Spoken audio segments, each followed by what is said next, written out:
जब राजकुमार हिरानी की डंकी रिलीज हुई तब कई लोगों को डंकी मूवी राजकुमार हिरानी की वर्स्ट मूवी लगी मजा नहीं आ रहा है।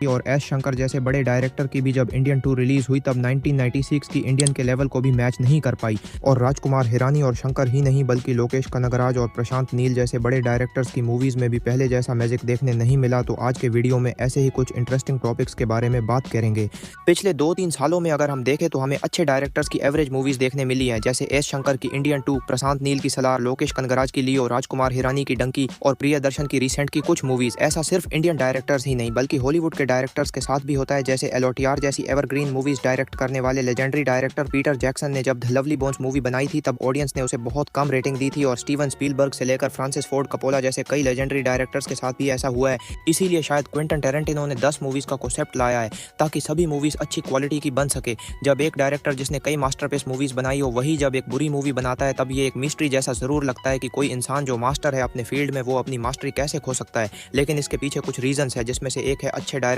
के द्वारा खराब स्क्रिप्ट को सिलेक्ट कर लेना, और अगर एक खराब स्क्रिप्ट पर अच्छा एग्जीक्यूशन भी किया गया तब भी मूवी में मैजिक गायब सा लगेगा। दूसरा रीजन ये हो सकता है कि कोई डायरेक्टर किसी स्पेसिफिक जोनर की मूवीज को अच्छी तरह बनाते हैं, वही जब वो जोनर चेंज करते हैं तब उनकी मूवीज में वो बात देखने नहीं मिलती। एग्जाम्पल के लिए प्रियदर्शन कॉमेडी जोनर की मूवीज अच्छी बनाते हैं, लेकिन जब प्रियदर्शन ने पीरियड ड्रामा मरक्कर बनाई तो वो मूवी ऑडियंस को ज्यादा पसंद नहीं आई। हालांकि कुछ डायरेक्टर ऐसे भी होते हैं जो जोनर चेंज होने के बावजूद अपना मैजिक नहीं खोते। तीसरा रीजन हो सकता है प्रोड्यूसर या प्रोडक्शन कंपनी का मूवी पर कंट्रोल होना, या मूवी के मेन एक्टर या स्टार की इमेज के हिसाब से मूवी बनाना, क्योंकि तब डायरेक्टर अपने स्टाइल को छोड़कर स्टार की इमेज के हिसाब से मूवी बनाता है। अगर कोई डायरेक्टर क्लास मूवीज ज्यादा बनाता है और वो ऐसे एक्टर के लिए मूवी बनाता है जो मास मूवीज में ज्यादा काम करता है, तो वो डायरेक्टर अपना ओरिजिनल स्टाइल छोड़कर मास मूवीज वाले स्टाइल को अपनाएगा जिसमें वो कंपैरिजन में ज्यादा एक्सपर्ट नहीं है। और हम ये देख भी सकते हैं कि जब अच्छे डायरेक्टर्स किसी बड़े स्टार्स के साथ मूवीज बनाते हैं तब उनकी मूवीज में वो मैजिक थोड़ा कम देखने मिलता है। हालांकि इसमें भी एक्सेप्शन है।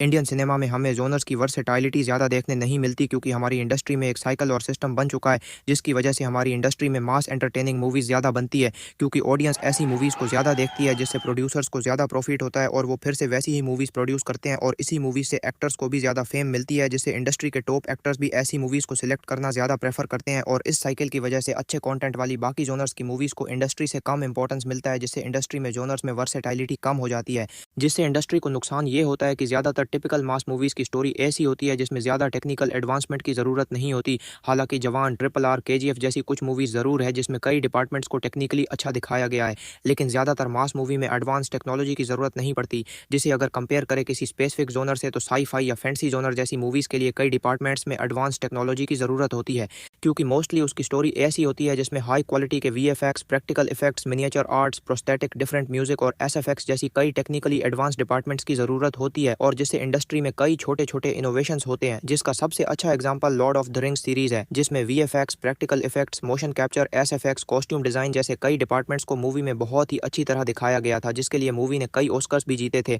और एलओटीआर में गोलम के मोशन कैप्चर को देखकर जेम्स कैमरन ने अवतार मूवी बनाने का डिसीजन लिया था, और अवतार मूवी से सिनेमा इंडस्ट्री में वीएफएक्स डिपार्टमेंट में और इंप्रूवमेंट आया। तो एलओटीआर से इंडस्ट्री में जो इंप्रूवमेंट हुआ उससे इंस्पायर होकर अवतार मूवी बनाई गई, और उससे भी सिनेमा में इंप्रूवमेंट हुआ, जिससे एक चेन बन गई और उसे इंडस्ट्री में और इंप्रूवमेंट होता गया। लेकिन अगर हमारी इंडस्ट्री में ज़्यादातर मूवीज़ ऐसी बनेगी जिसमें ज़्यादा इनोवेशन की रिक्वायरमेंट नहीं है और टॉप एक्टर्स और मेकर्स भी वैसी मूवीज़ बनाएंगे, तो इंडस्ट्री में ज़्यादा इंप्रूवमेंट नहीं होगा। और अगर इंडियन सिनेमा टेक्निकली एडवांस होता है तो रीजनल और टैलेंटेड डायरेक्टर्स और क्रिएटर अपना टैलेंट और अच्छी तरह दिखा पाएंगे, और हम ऑडियंस को भी मास एंटरटेनिंग मूवीज़ से हटकर अच्छे कंटेंट वाली और अलग अलग जोनर्स वाली अच्छी मूवीज़ को प्रमोट और सपोर्ट करने की ज़रूरत है। और हमें सिनेमा को सिर्फ एंटरटेनमेंट का एक मीडियम मानने की बजाय उसे आर्ट मानकर उसे एक आर्ट की तरह कंज्यूम करने की ज़रूरत है। पहले इंडियन सिनेमा में 1000 करोड़ का कलेक्शन करने वाली साल में एक आध मूवी ही निकलती थी, लेकिन अभी के समय में एक ही साल में दो दो मूवीज़ 1000 करोड़ का कलेक्शन कर लेती है, और पहले साल में 2-3 मूवीज़ ही 500 करोड़ का कलेक्शन कर पाती थी। लेकिन अभी के समय में देखें तो 10 में से 7 मूवीज़ ऐसी थी जिसने 500 करोड़ से ज़्यादा का कलेक्शन किया था। हमें ये भी देखने मिलता है कि आज से 5-7 साल पहले बॉक्स ऑफिस पर बॉलीवुड की मूवीज़ डोमिनेट करती थी, और टॉप 10 में ज़्यादातर बॉलीवुड की मूवीज़ ही होती थी, और एक आध दो ही साउथ की मूवीज़ देखने मिलती थी। वही अब साउथ की मूवीज़ बॉक्स ऑफिस पर डोमिनेट करती दिख रही है।